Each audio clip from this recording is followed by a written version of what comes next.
Inigo Martinez telah menandatangani kontrak 2 tahun di Barcelona. Inigo Martinez dilaporkan telah menandatangani kontrak 2 tahun dengan Barcelona dan akan pindah ketika kontraknya habis pada akhir musim. Relevo melaporkan bahwa Martinez telah menandatangani kesepakatan dan akan pindah ke Camp Nou di musim panas. Laporan tersebut juga menyatakan bahwa Martinez menjalani pemeriksaan medis di klub sebulan yang lalu dan menandatangani kontraknya di Barcelona minggu ini. Martinez akan menerima gaji yang sedikit meningkat di Barcelona dan telah didatangkan dengan Xavi yang ingin menambah bek tengah berkaki kiri ke skuadnya. Ada klaim bahwa Xavi berpikir untuk menggunakan 3 bek tengah musim depan karena dia ingin mengeksploitasi potensi serangan Alexandre Balde. Martinez datang dengan segudang pengalaman dari masa-masa bersama Real Sociedad dan Athletic Bilbao dan dengan keinginan untuk menambahkan beberapa trofi di tahun-tahun terakhir karirnya.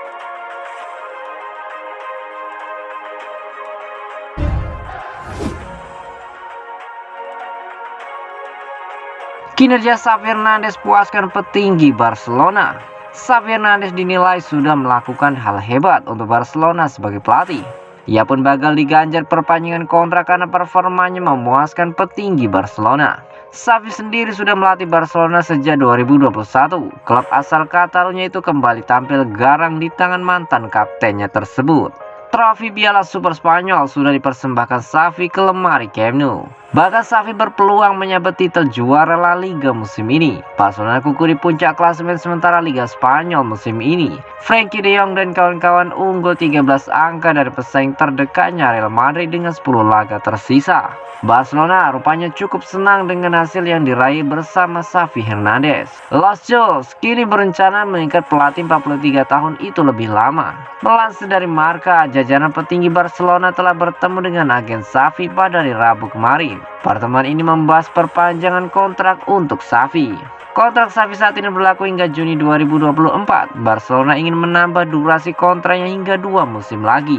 Xavi sebelumnya menyatakan keinginan bertahan di Barcelona. Baginya sebuah kehormatan untuk bisa membesut klub yang telah membesarkan namanya tersebut. Saya akan berada di Barcelona sepanjang hidup saya. Ini rumah saya. Tapi saya bergantung pada hasil. Joan Laporta adalah teman saya. Barcelona sangat beruntung memiliki presiden seperti dia. Ini bukan soal uang atau kontrak bertahun-tahun, tapi tentang fakta bahwa saya ingin klub tampil lebih baik, ungkap Xavi dilansir dari Marca.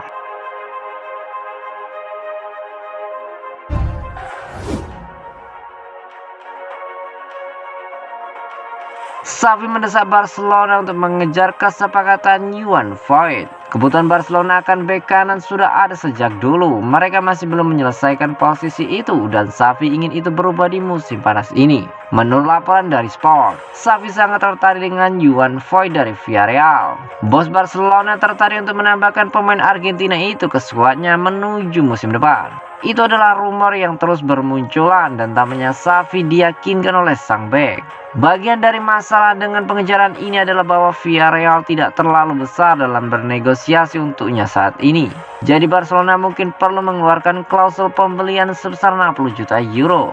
Yang mana sekilas berita mungkin tidak akan terjadi. Barcelona kemungkinan akan membutuhkan perubahan hati dari Villarreal untuk kesepakatan yang akan terjadi musim panas ini.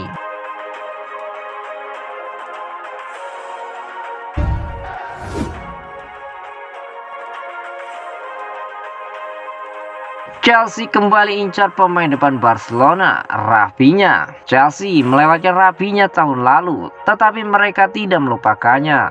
Klub London telah menyatakan minat mereka untuk mengontrak pemain Brasil itu di jendela transfer musim panas mendatang, dan Barcelona menyadari hal ini. Blaugrana puas dengan perkembangannya dan akan memprioritaskan penjualan lain yang akan menghasilkan lebih banyak keuntungan bersih untuk klub. Meskipun area olahraga akan mempelajari kasus per kasus di musim panas yang bisa sangat sibuk, Rafinha telah memantapkan dirinya di starting line up setelah cedera Dembele dan telah menjalani beberapa momen hebat dalam sepak bola musim ini. Meskipun dia tidak dalam kondisi terbaiknya saat ini. Gagasan pemain yang sangat senang di Barcelona adalah untuk tetap di tim dan Xavi melihat ruang untuk perbaikan. Tetapi Barcelona akan dipaksa untuk menjual pemain untuk menyeimbangkan pembukuan. Dan jelas bahwa Rafinha bisa dijual ketika keadaan darurat. Chelsea menawar dengan Barcelona beberapa bulan lalu untuk mendapatkan tanda tangan Rafinha. Tawaran transfer mereka ke Leeds lebih tinggi dari Blaugrana, tetapi pemain tersebut memutuskan untuk bergabung dengan klub Katalan. Dan kesepakatan akhirnya diselesaikan dengan harga 58 juta euro ditambah 7 juta euro dalam variabel. Chelsea yang menjalani musim yang biasa-biasa saja termasuk 2 pergantian pelatih sudah menyiapkan proyek olahraga baru dengan kepergian hingga 7 pemain dari skuad mereka saat ini. Pemilik Todd Boehly telah menunjukkan bahwa dia tidak takut menginvestasikan uangnya kepada pemain baru dan memahami bahwa Rafinha bisa menjadi pemain penting di masa depan mereka. Ronaldinho terpilih sebagai rekrutan terbaik Barcelona. Ronaldinho terpilih sebagai rekrutan terbaik yang pernah ada oleh fans Barcelona, diikuti oleh Johan Cruyff dan Hristoff Stoichkov. Pemain Brasil itu memperoleh 44,8% suara dalam jajak pendapat. Sejauh ini merupakan jumlah terbesar. Cruyff juga mendapat bagian yang sangat besar dengan 23,5%. Itu adalah lompatan besar ke Stoichkov yang memperoleh 4% saja. Ronaldinho dibeli dari Paris Saint-Germain seharga 30 juta euro pada tahun 2003 dan kemudian memenangkan Ballon d'Or dan Liga Champions UEFA bersama Katalan. Cruyff dibeli dari Ajax seharga 6 juta golden pada tahun 1973. Dengan biaya transfer rekor dunia saat itu, dia membantu Barcelona meraih gelar La Liga pertama mereka dalam 14 tahun. Sedangkan Stoichkov didatangkan dari CSKA Sofia seharga 3 juta euro. Dia kemudian memenangkan Ballon d'Or dan merupakan tokoh kunci dalam tim impian Barcelona yang memenangkan Piala Eropa pertama klub dan di bawah manajemen Cruyff. Sejumlah besar penggemar memilih lainnya, yaitu 9,5%, meskipun itu tidak mewakili satu pemain tertentu. Namun Lionel Messi adalah tulisan yang paling umum. Desainer jajak pendapat tidak memasukkan Messi sebagai pilihan karena dia adalah produk akademi klub. Namun ia pernah bermain untuk klub Argentina, Newell's Old Boys, sebagai seorang anak.